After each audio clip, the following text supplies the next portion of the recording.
ভাই আর কি ওনার ছেলে বিয়ের দিয়ে আসছিল। হ্যাঁ, মারা গেছে। হ্যাঁ, ওনার ছেলে। হ্যাঁ, ওনার ছেলে নাতি 3 জন, এক ছেলে, ছেলের বউ, নাতির বউ, নাতির আবার বাচ্চা 2 বছরের বাচ্চা।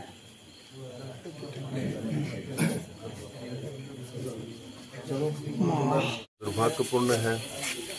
आप सभी को मालूम है। अरे हिंदी में बोलते हैं। এটা অত্যন্ত দুর্ভাগ্যপূর্ণ বিষয়। প্রাকৃতিক দুর্যোগ তো মোকাবেলা করা ছাড়া আমাদের কাছে কোনো রাস্তা নেই। প্রকৃতির সঙ্গে তো লড়াই করা যায় না, কিন্তু অত্যন্ত কষ্টকর যে রিয়াং যে পরিবারগুলো, গরিব পরিবার, অনেক কষ্ট করে ছেলে মেয়েকে পড়াশোনা করেছে, বিএড করিয়েছে।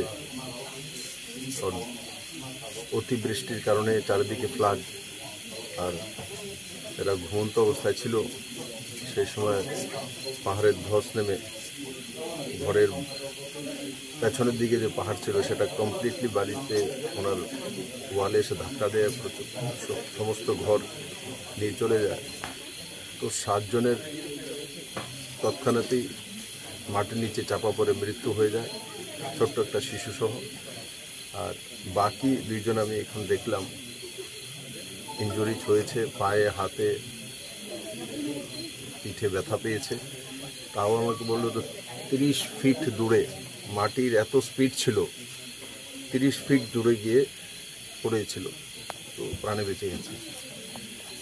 তো ত্রিপুরা সরকার, আদরণীয় মুখ্যমন্ত্রী মহোদয় 4-4 লাখ টাকা করে যাদের মৃত্যু হয়েছে তাদের জন্য ঘোষণা করেছেন, এবং তার একটা কিস্তি দেওয়া হয়েছে, এবং যারা উইন্ডেড হয়েছেন 2-2 লাখ টাকা করে দেওয়ার ব্যবস্থা করা হয়েছে ত্রিপুরা সরকারের তরফ থেকে।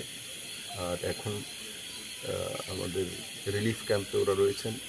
তো স্বাভাবিকভাবে বাড়িঘর তো সব শেষ হয়েই গেছে, তো রিলিফ ক্যাম্পেই থাকতে হবে। ততক্ষণে তাদের জন্য বাড়িঘর তৈরি করার যে ডিজাস্টার ম্যানেজমেন্টের মাধ্যমে প্রতি ঘর সম্পূর্ণ ডেস্ট্রয়েড হয়ে গেলে 95,000 মানে 1 লাখ টাকা সরকার তার মধ্যে দেবে। এডিএম এসছে, কম সময়ের মধ্যে যাতে তারা আবার বাড়িতে যেতে পারে সেই ব্যবস্থাগুলো রাজ্য সরকারের তরফ থেকে আমরা করব। আমি সেই 7 ব্যক্তির আত্মার প্রতি তার আত্মার সদ্গতি হোক ঈশ্বরের কাছে, সেটাই প্রার্থনা করব। স্বাভাবিকভাবে নজওয়ান ছেলে মেয়ে যখন কারোর কাছ থেকে চলে যায়, শুধু নজওয়ান না, ছোট্ট একটা শিশু আমি দেখেছি, তো অত্যন্ত দুঃখদ হয়।